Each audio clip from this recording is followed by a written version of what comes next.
Hey guys, in today's video we're going to be checking out the forgotten models in the Gibson ES semi-hollow body line. So let's check out these weird and wonderful ES guitars.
Hello guys, welcome back to Squealing Pig Guitars, the home of luxury shred machines here in Nottingham, England. My name is Ben Keightley. I've been playing guitar for 10 years, 5 of those professionally, and in today's video we're going to be checking out the forgotten models from the Gibson ES semi-hollow line. We're going to be comparing two guitars today. The first guitar is going to be the 1964 ES 345 Mono in white, and then the second one is going to be the ES 355 in ebony. These guitars are based off a classic ES 335 but with some cool spec options and design elements. Let's take a trip back to 1964 and check out the 345. So here we have it. Here is the Gibson ES 345 in VOS vintage white with the mono Veritone switch. This is off a 64 spec, so it has a little bit more of a narrow body style, just like the 335s did of this era. The cool thing about this guitar is it has a Veritone, which basically has 6 positions of different tones, and it basically works like a tone control, but I guess the goal back in the day was to try and achieve Strat-like tones or more kind of out of phase tones. Imagine it's just like a variable EQ, so at the bottom you have the most bass end, and in the middle you have more of a mid-range punch, and at the top you have more of a treble punch. So it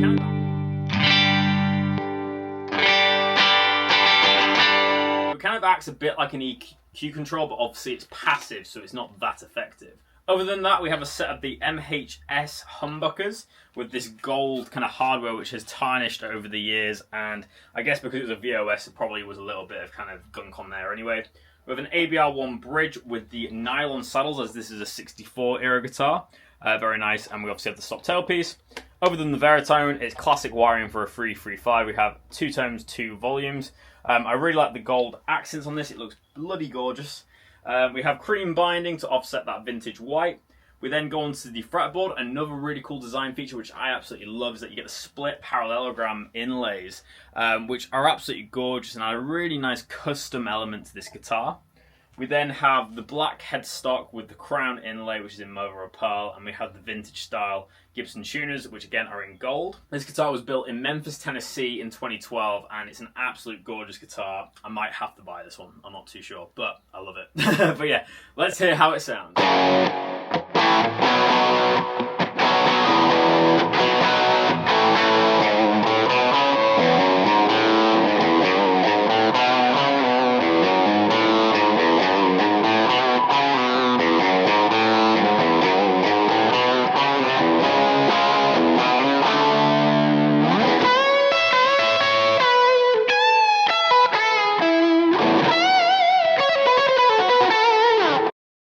The original 345 was developed in 1958 as an upscale version of the Gibson 335.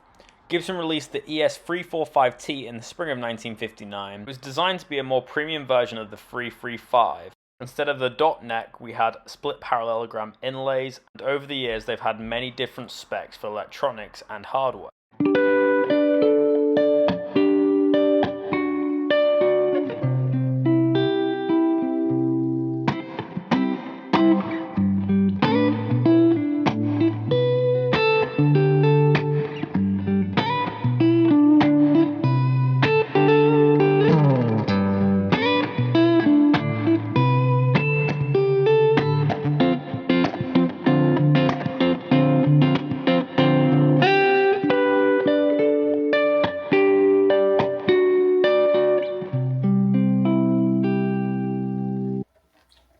Okay, moving on to the Gibson ES 355 now. So this is a very premium semi-hollow guitar. Kind of takes like the 59 spec of a 355 and pushes it through the roof with more premium features. So this was basically Gibson's way of kind of making a black beauty in the 335 realm. As I mentioned, this is a 59 spec, so you have quite a thick neck, nice and rounded kind of golden era profile on this. Let's start with construction. So we basically have premium grade construction. The body of this guitar is made from a combination of maple and poplar, which gives it a bright, clear tone. The neck is made from a single piece of mahogany, so the headstock as well as this little stump here is all one piece. Great craftsmanship there. We have a gorgeous ebony fingerboard on here, which is a very premium feature, just like the Les Paul Customs, and we have the pearloid inlays, which are trapezoids. What I really like is that you get the custom emblem, just like obviously Les Paul's, that split diamond with a nice lacquered amber over the top. We've got golden hardware on this, so this has got Grover kidney bean tuners, as well as the AVR1 bridge and stop tailpiece, and the pickups are all in gold. Even the little thumb bleeders are. It's got a really nice kind of premium look to it, this guitar. I really like the binding around the turtle shell pickguard. Again, a really nice touch. In terms of pickups, we've got a set of Alnico free unpotted pickups, which are kind of like their custom buckers, just like the other guitars from the 59s, but has a really nice spanky tone to it. And this is a completely clean finish, so completely new, not a scratch on it.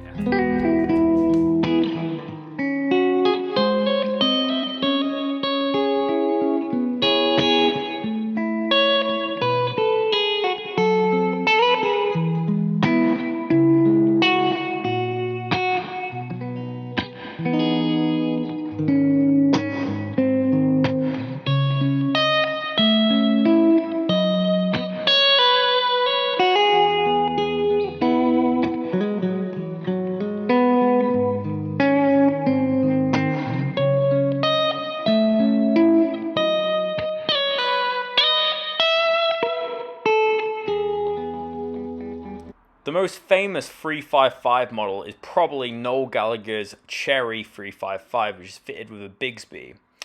Gibson Custom Shop actually just came out with a Murphy Lab version of this guitar in the last couple of years, and I've personally played it at the Gibson showroom in London, and it was absolutely incredible. The later production 355s also came with a Veritone, as you can see on this guitar here.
let's talk about my final thoughts of these two guitars. So personally, I preferred the ES345.